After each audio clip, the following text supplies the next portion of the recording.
Un silence plus assourdissant que 1000 bombes s'est abattu sur l'Europe. Comment un petit pays comme le Burkina Faso peut-il ébranler tout un continent? À Bruxelles, depuis plusieurs mois, un nom circule avec crainte: Burkina Faso. Ce n'est pas une armée qui inquiète, mais la peur de voir un modèle vieux de plusieurs décennies s'effondrer. Le capitaine Ibrahim Traoré symbolise cette rupture. À moins de 40 ans, il a osé défier l'ordre établi, rendre la parole et le contrôle à l'Afrique, en commençant par ses ressources. L'Union européenne réalise soudain que l'Afrique rejette le néocolonialisme et les faux-semblants.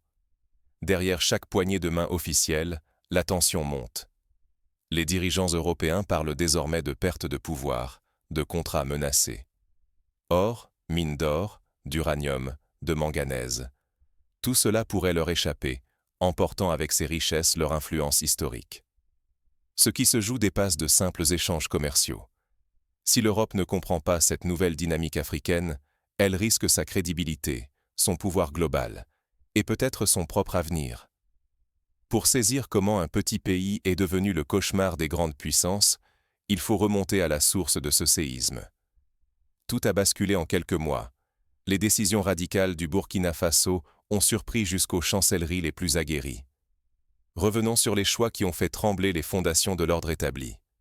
Le Burkina Faso, longtemps simple spectateur, vient de renverser la table du jeu. Des décennies durant, l'Afrique a servi de terrain de manœuvre à l'Europe. Derrière chaque accord ou promesse de développement, une réalité persistait: l'exploitation. Les richesses africaines alimentaient les économies européennes, rarement les peuples africains. Le Burkina Faso, avec son sous-sol gorgé d'or, de zinc et d'uranium, symbolise ce déséquilibre cruel.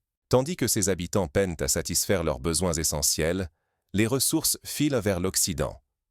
Conférences, partenariats, promesses, l'Europe a tout tenté pour garder la main. Mais la jeunesse africaine voit clair dans ce jeu. Ces stratégies ne masquent plus le manque de respect et de justice. Le tournant est là. Le Burkina Faso refuse désormais le néocolonialisme. Des dirigeants nouveaux réclament la souveraineté, la maîtrise des richesses, le choix de leurs alliances. Cette affirmation bouleverse les rapports de force. En s'accrochant à une Afrique réduite à ses minerais, l'Europe risque de s'isoler, de perdre son influence. Car l'Afrique n'accepte plus les miettes. Ce basculement inquiète les chancelleries européennes. À Paris, à Bruxelles, l'heure n'est plus à l'arrogance, mais à la fébrilité. Sous les paroles policées, un duel féroce se livre. À qui appartiennent les trésors cachés sous la terre du Burkina Faso? Loin des sourires diplomatiques, la vraie guerre se joue autour du contrôle des mines et de l'avenir du pays. Depuis des décennies, des entreprises étrangères, surtout européennes, exploitaient l'or, le zinc ou le manganèse du Burkina Faso. Pendant que ces richesses prenaient la route de l'Europe, la plupart des Burkinabés restaient dans la misère. Seuls les profits quittaient le pays, escortés par des banques et des mercenaires, laissant derrière eux des cicatrices profondes. Mais ce temps s'achève brutalement. Avec Ibrahim Traoré, tout change. Il annule des contrats miniers, expulse plusieurs compagnies étrangères, refuse l'IMF et exige le départ des bases militaires européennes. Pour l'Europe, c'est un choc. La porte se ferme sur des ressources vitales pour son industrie et sa transition énergétique. Ce n'est pas une simple perte économique. L'Union européenne redoute la fin de son influence et l'effritement d'un système bâti sur la dépendance de l'Afrique. Chaque mesure prise par Traoré accélère la panique à Bruxelles. Derrière chaque refus, l'ombre d'une Europe reléguée plane. Ce bras de fer menace bien plus que des statistiques. L'Europe risque de voir s'effondrer toute une architecture de pouvoir, patiemment construite au fil des générations. Mais cette rupture va au-delà du Burkina Faso. Elle ébranle tout un système et pourrait inspirer d'autres nations africaines à revendiquer leur souveraineté. La question désormais, jusqu'où ira la vague de contestation? D'autres pays pourraient-ils suivre l'exemple burkinabé, bouleversant l'équilibre du continent? Si le Burkina Faso parvient à s'affirmer, c'est bien plus qu'un sursaut local. C'est une onde de choc qui parcourt tout le continent africain. Déjà, son exemple attise l'espoir au Mali, au Niger, en Guinée, et allume une étincelle dans les esprits de toute l'Afrique de l'Ouest.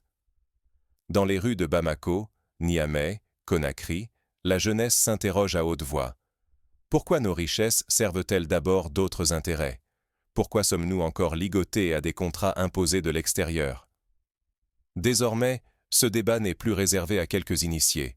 Il se glisse dans chaque foyer, chaque université, chaque assemblée de village.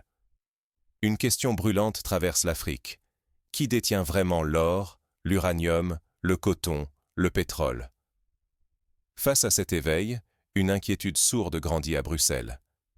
L'Union européenne redoute ce qu'elle nomme déjà en coulisses la contagion burkinabé. Si le système néocolonial s'effondre, l'Europe pourrait perdre l'accès à des ressources vitales, celles qui alimentent ses usines et fondent sa prospérité. Les contradictions européennes deviennent flagrantes. Officiellement, Bruxelles défend la démocratie et les droits humains.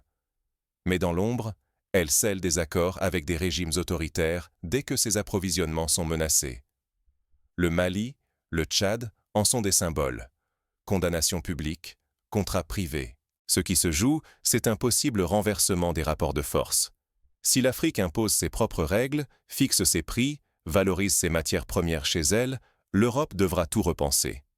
Ce n'est plus une simple question de commerce, mais l'équilibre historique tout entier qui vacille.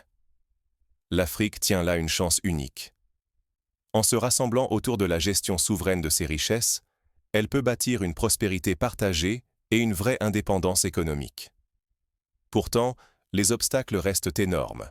Pressions extérieures, divisions internes, tentation du statu quo. Tout l'enjeu est maintenant de transformer cet élan en succès durable. Quelles stratégies permettront à l'Afrique de consolider ce réveil face aux résistances du vieux monde? Mais l'histoire n'est jamais linéaire. Chaque avancée rencontre ses propres défis, et l'avenir africain reste à écrire à chaque instant. L'attente a pris fin. L'Afrique écrit enfin son histoire, et le Burkina Faso en est l'étendard. Les jeunes du pays s'instruisent, ingénieurs et agronomes locaux prennent la main, et chaque grande décision se discute au cœur de la nation, loin des regards extérieurs. En investissant dans ses propres forces et en redirigeant ses richesses, l'Afrique regagne le contrôle de ses ressources. Face à cette dynamique, l'Europe multiplie les discours de partenariat. Mais sous ces mots se cache une obsession, retrouver son influence, même déguisée. Les promesses d'échanges équitables masquent souvent d'anciens schémas de domination. Désormais, l'Afrique ne subit plus, elle choisit. Burkina Faso, Mali, Niger et d'autres unissent leurs intérêts, négociant d'égal à égal. Les conditions imposées par l'Occident ne sont plus tolérées. Ce basculement signe la fin d'une ère d'exploitation. Chaque peuple affirme sa dignité. Pour la première fois depuis des générations, l'Afrique ne demande plus la permission. Elle impose ses choix. Mais ce moment reste précaire. Manquer ce tournant, c'est risquer une nouvelle dépendance, aussi sournoise que la précédente. La vigilance doit être constante. Une chose est sûre, un cap irréversible a été franchi. L'Afrique tient désormais la plume. Mais cette souveraineté retrouvée éveille déjà de nouvelles convoitises. Comment l'Afrique saura-t-elle protéger ses avancées face aux pressions extérieures et aux défis internes?